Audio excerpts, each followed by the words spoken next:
So here I am at my parents' house in South Jersey, by about 20 minutes away from off the coast. And the reason is because half a month ago, my sister decided to move away because we were having a difficult time affording a 2-bedroom apartment together, and the rent was going to be increased.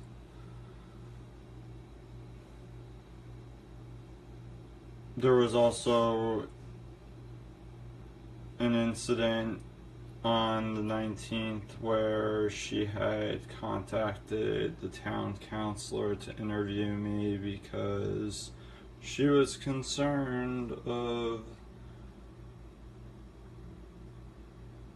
me for some reason, and I don't know why, but if anything, she was acting strangely, and I tried to explain it to them, but it was too late, and they said that they had made an emergency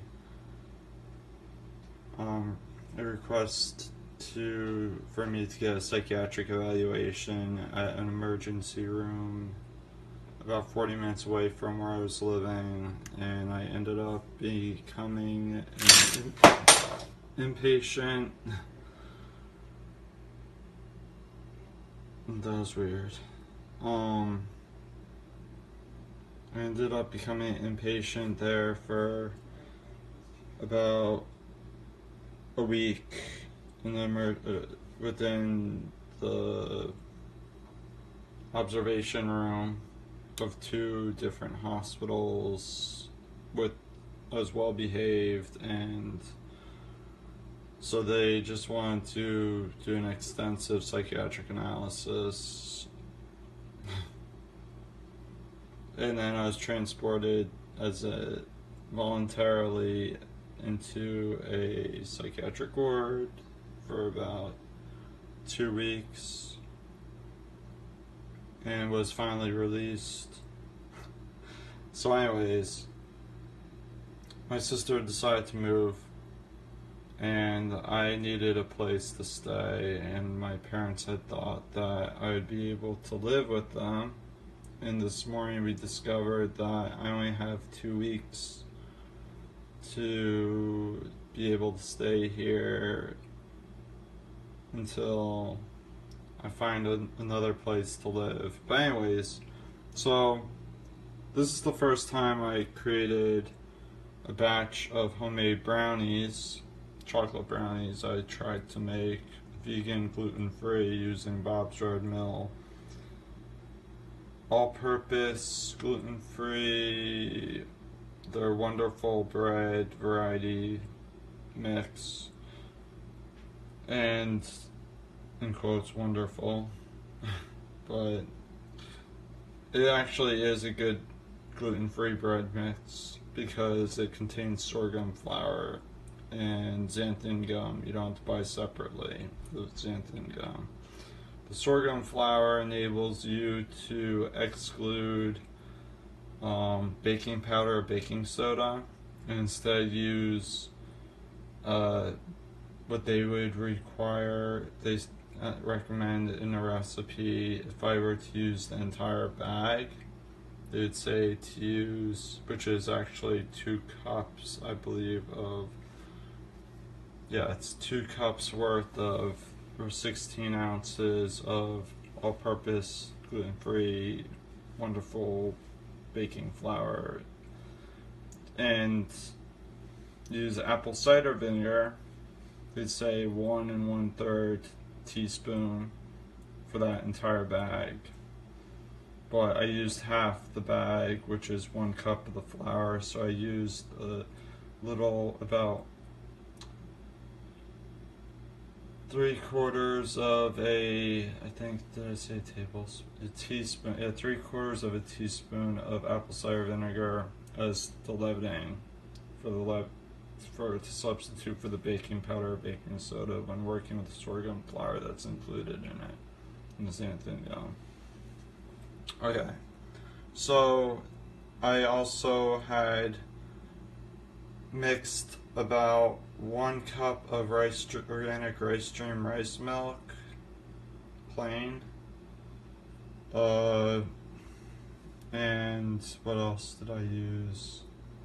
I used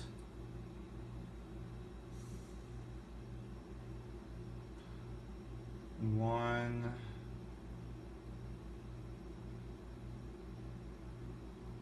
3/4 of a teaspoon or no, actually 1/2 a teaspoon of extra vanilla extract,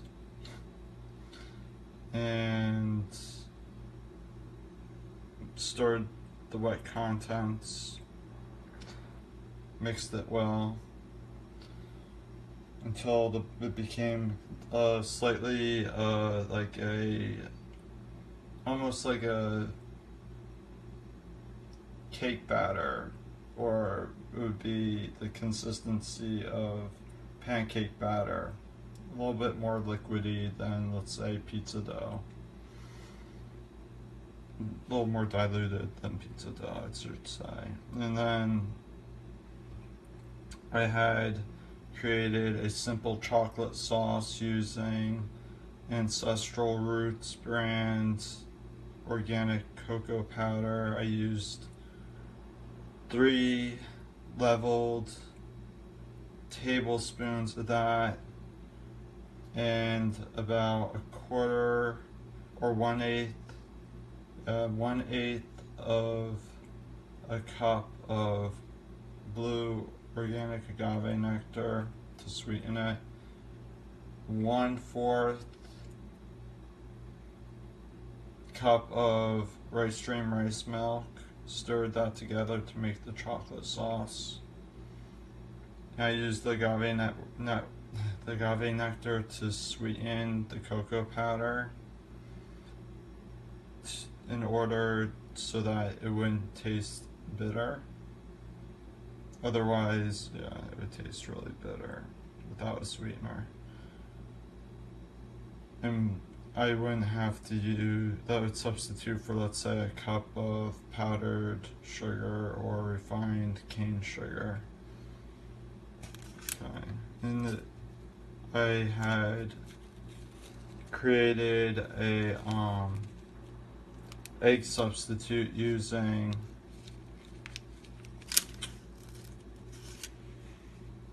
about 3 to 4 tablespoons leveled ground Nutiva chia seed, and about 1/2 cup of water, and stirred it together in a separate measuring cup to substitute for, let's say, 3 eggs, or 3 egg white, 3 egg yolks.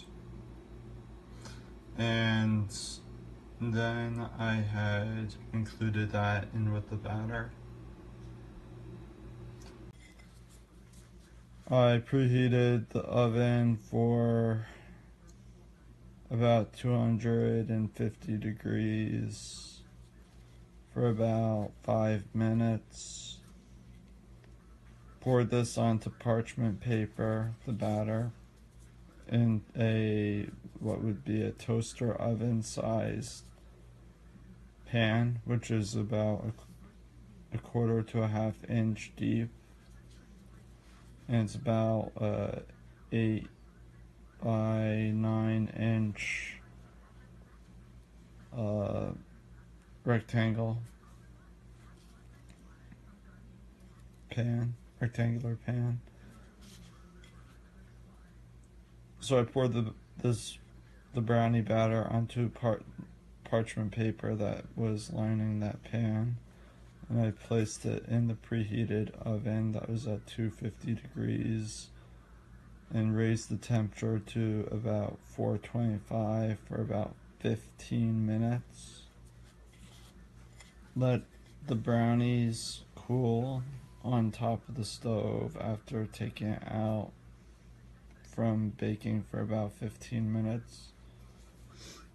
and it felt kind of like it was still not solid in the center at the time when I first took it out, and it was the top layer really bubbled, but once it cooled to room temperature, it became like a pancake texture brownie without any icing. So I'm gonna give this a taste. Oops.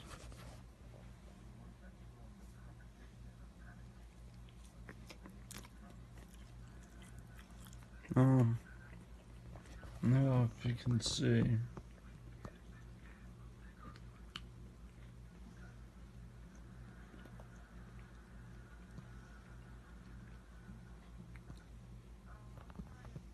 It's quite bitter.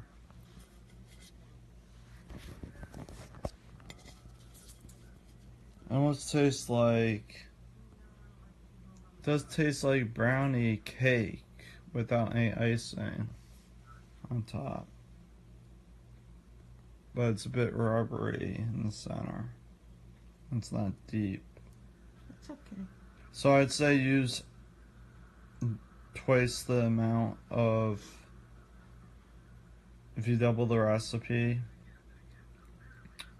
and use the same size baking sheet, or you could use a smaller baking sheet or a loaf pan and maybe make it a bit deeper, but half the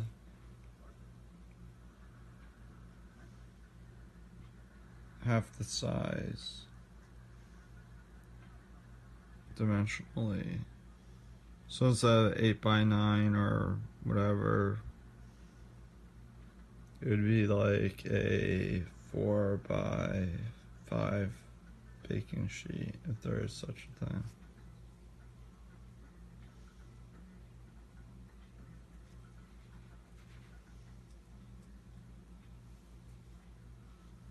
Turned out to be like a chocolate pancake. It's not that bad.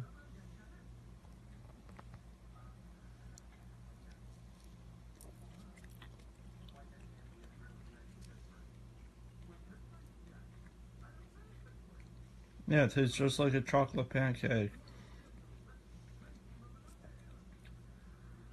So, this was the first test of making a homemade vegan chocolate brownie batter or cake.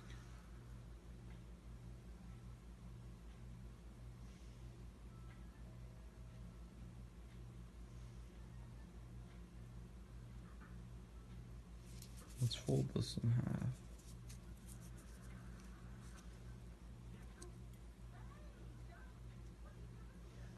It almost is like that mochi stuff, but it's much softer.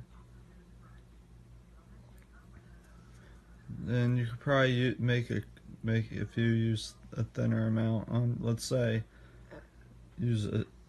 bake it on a stove instead of in a pan in the oven. If you did a stove top, like, it would be great batter for, let's say, pancakes or crepes.